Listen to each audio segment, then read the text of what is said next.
আজকে আমাদের প্রধান আলোচনা বিষয় ছিল আমাদের প্রধান উপদেষ্টার বিশেষ সহকারী খোদাবক চৌধুরী, নূতন আইজিপি এবং ডিএমপি কমিশনারকে স্বাগতম জানানো হয়েছে।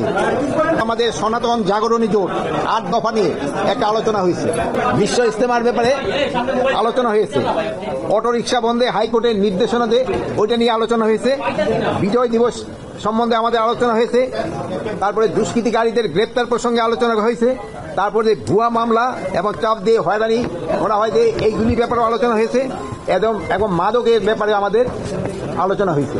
তারপরে আমাদের আরেকটা আলোচনা হয়েছে যে আমরা ওই ট্রাফিকটা উন্নত করার জন্য আমরা ছাত্রদের ব্যবহার করতেছি, তার সাথে সাথে আমরা আমাদের যারা রিটায়ার্ড পুলিশ ট্রাফিকে কাজ করছে, রিটায়ার্ড আর্মি যারা ট্রাফিকে কাজ করছে, রিটায়ার্ড এয়ারফোর্সে যারা ট্রাফিকে কাজ করছে, রিটায়ার্ড নেভি যারা ট্রাফিক কাটছে, রিটায়ার্ড বিজিবি যারা ট্রাফিকে কাজ করছে, রিটায়ার্ড আনসারে যারা ট্রাফিকে কাজ করছে, তাদের নিয়েও আমরা একটা কমিউনিটি পুলিশ করার চিন্তা ভাবনা করা হয়েছে এবং এটা খুব তাড়াতাড়ি কার্যকর করা হবে। অটোরিকশা সম্বন্ধে আমরা তো বাস্তবায়ন করবো, এটা তো উচ্চ আদালতের একটা আদেশ।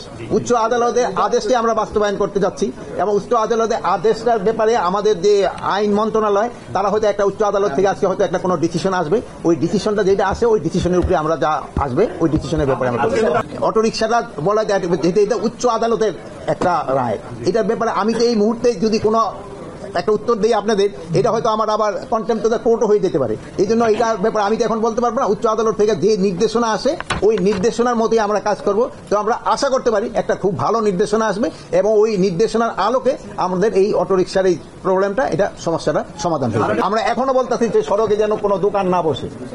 সড়ক এবং ফুটপাথ দুইটা কিন্তু আলাদা আছে। সড়কের ভিতরে অবশ্যই কোনো দোকান থাকবে না। এখন এই যে ভুয়া মামলা এবং মিথ্যা মামলা হচ্ছে, এটা আমি অস্বীকার করব না। আমি এখনো বলি যে ভুয়া মামলা হচ্ছে এবং মিথ্যা মামলা হচ্ছে। এখন ভুয়া মামলা এবং মিথ্যা মামলা যেন না হয় এ ব্যাপারে আমরা পদক্ষেপ নিচ্ছি এবং যারা ভুয়া মামলা এবং মিথ্যা মামলা করতেছে তাদের বিরুদ্ধে আমরা পদক্ষেপ নিব এবং তাদের বিরুদ্ধে আইনানুগ বড় ধরনের আইনানুগ আমরা ব্যবস্থা নিব এবং এই ভুয়া মামলা এবং মিথ্যা মামলা যাদের আসামি করা হয়েছে তারা যেন কোনো অবস্থায় হ্যারাস না হয় এই জন্য আমরা একটা কমিটি করে দিচ্ছি। শুধু থানা নয় এবং ওই কমিটির মাধ্যমেও তারা দেখবে। ওই কমিটিতে আমরা একটা প্রপোজাল দিচ্ছি, এটা এখনো ফাইনাল হয়নি। হয়তো প্রতি জেলায় জেলায় হয়তো ডিসি সাহেব থাকবে, এসপি থাকবে, তারপর একজন লিগ্যাল এইড থাকবে।